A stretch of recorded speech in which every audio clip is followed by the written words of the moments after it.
Vamos lá para a próxima questão, questão 96. A sequência de nucleotídeos do RNA mensageiro presentes em um gene de um fungo, constituída de 7 códons, está escrita a seguir. Gente, falando aqui em questão de códons, né? O que é um códon, basicamente? É uma sequência com 3 bases nitrogenadas. Então, se você olhar aqui, tem uma numeração de 1 a 7 e cada numeração constitui de um conjunto de 3 letrinhas que são as bases nitrogenadas, né?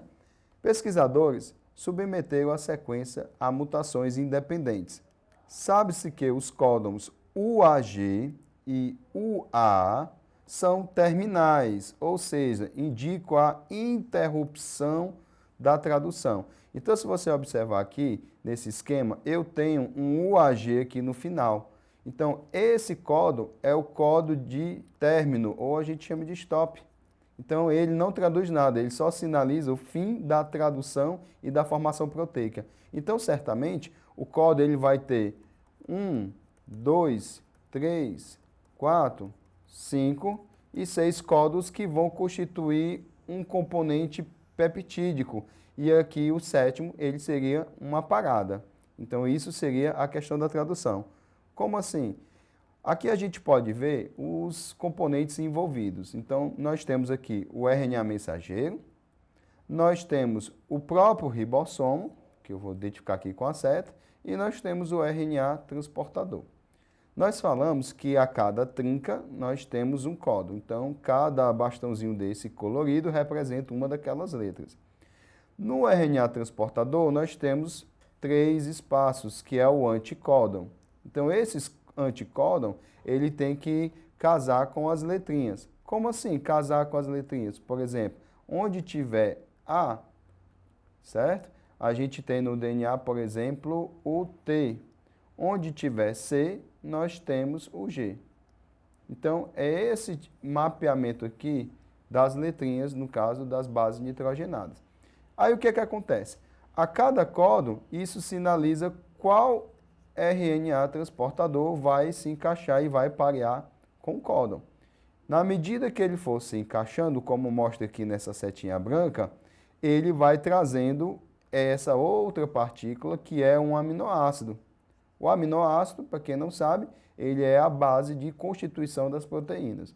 Então, na medida que o aminoácido vai sendo encaixado, ele vai sendo agrupado por ligações peptídicas e vai formar a cadeia polipeptídica, que no futuro vai dar origem a componentes de proteína. Tá certo? Então, no futuro, ele vai dar origem a componentes de proteína. E na medida que ele deixa o seu aminoácido junto à cadeia, ele aqui já na última seta, ele já está saindo sem aminoácido. Então, a cada sequência de 3 bases, ou seja, um códon, ele vai sinalizar qual aminoácido ele vai se agrupar. E aqui nós temos a tabela, que é uma tabela para a gente consultar que tipo de códon vai corresponder a que tipo de aminoácido. Como ele falou aqui, nós temos alguns códons que sinalizam ao término da tradução proteica. Por exemplo, nós temos esse aqui, ó, que é o AA, nós temos o AG e também nós temos um outro também. Se a gente olhar aqui na tabela, nós temos bem aqui que é o UGA. Então, esses 3 códons, eles sinalizam parada de tradução proteica. E como é que essa proteína pode se inicializar? Ela inicia sempre pelo AUG. Então, onde tiver AUG, ele vai ser adicionado a metionina, que sempre vai ser o primeiro aminoácido a ser inserido na cadeia.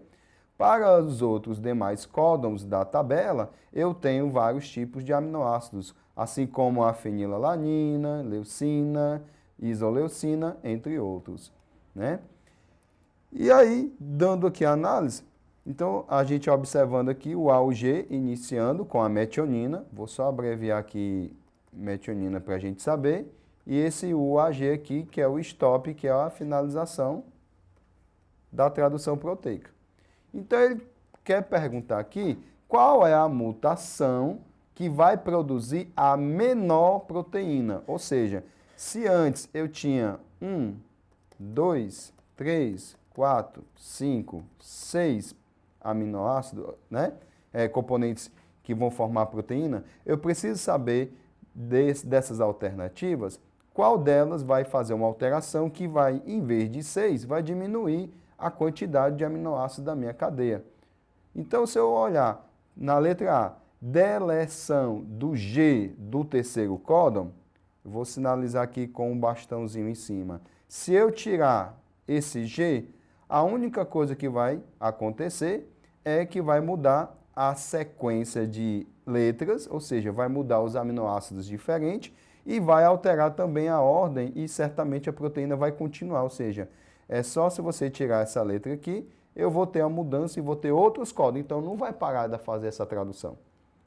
Se eu olhar aqui na letra B, substituição de C por U no código 4, seria essa letra aqui. Ele está perguntando se eu substituir pela letra U. Se eu substituir para a letra U, vai ficar UAA.